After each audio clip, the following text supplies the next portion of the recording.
معراج کی بات کرنے کا تو اب وقت آیا ہے، اس لیے کہ معراج کا سارا واقعہ تو مسجد اقصی کے گرد گھومتا ہے۔ سبحان الذی اسری بعبدہ لیلا من المسجد الحرام الی المسجد الاقصی۔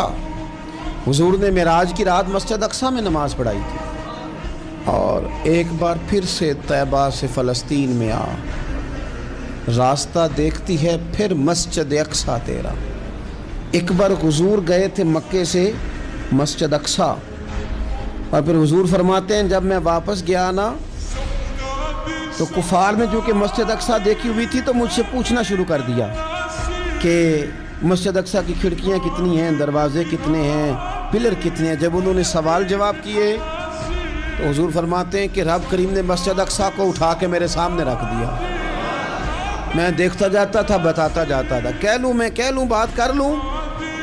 ایک دفعہ حضور مکے سے مسجد اقصی آئے، اور ایک دفعہ مسجد اقصی میرے نبی کی زیارت کے لیے مکے گئی، حضور کی زیارت کے لیے مکہ شریف گئی۔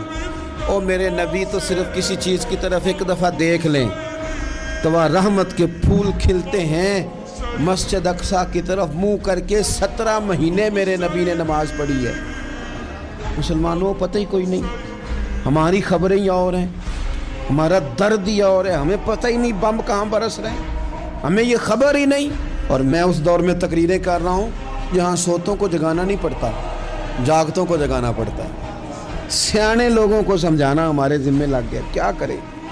اس قوم کو سکھانا پڑتا ہے جسے پتہ سارا ہے، لیکن جان بوجھ کے آنکھیں ہماری بند ہیں۔ یہ مولوی کو بات کرتا تو لوگ کہتے دیکھو مولوی گالی دیتا ہے، لیکن اگر قائد اعظم محمد علی جناح کہے کہ اسرائیل امریکہ کی ناجائز اولاد ہے تو پھر تو تمہیں ہضم کر لینا چاہیے نا، پھر تو لیبرل کو بھی ہضم ہونا چاہیے نا کہ قائد اعظم نے کہا ہے، اور اس ناجائز بچے کو تم نے اتنی طاقتیں دے دی کہ وہ مسلمانوں کے قبلہ اول میں نماز پڑھنے والوں کو بھی نہ بخشے۔ کہاں گئی تمہاری وہ انسانی حقوق کی بڑی بڑی تنظیمیں، کدھر گئی؟ اور میرا پاکستانی میڈیا سے بھی سوال ہے، چند دن پہلے سیالکوٹ میں ایک واقعہ ہوا، ناانصافی ہو گئی جی، ناانصافی ہو گئی جی ایک بی بی کے ساتھ۔ ہر بندے نے شور مچایا، بڑے بڑے طوفان اٹھتے ہیں، کیوں ہوا جی کیوں ہوا؟ مسجد اقصی کی توہین ہو گئی تو پھر طوفان کیوں نہیں اٹھا؟ ٹاک شو کیوں نہیں ہوئے؟ بحثیں کیوں نہیں ہوئی؟ میں اس موم بتی مافیا کا کیا کروں؟ ان لبرل لوگوں کا کیا کروں؟ ان کے سپورٹروں ووٹروں کا کیا کروں؟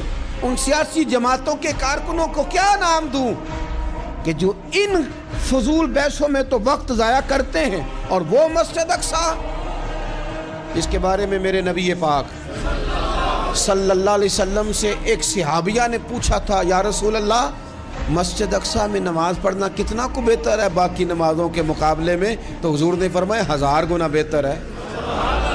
بی بی عرض کرنے لگی، سونیا میں جا تو نہیں سکتی، دل بڑا کرتا ہے۔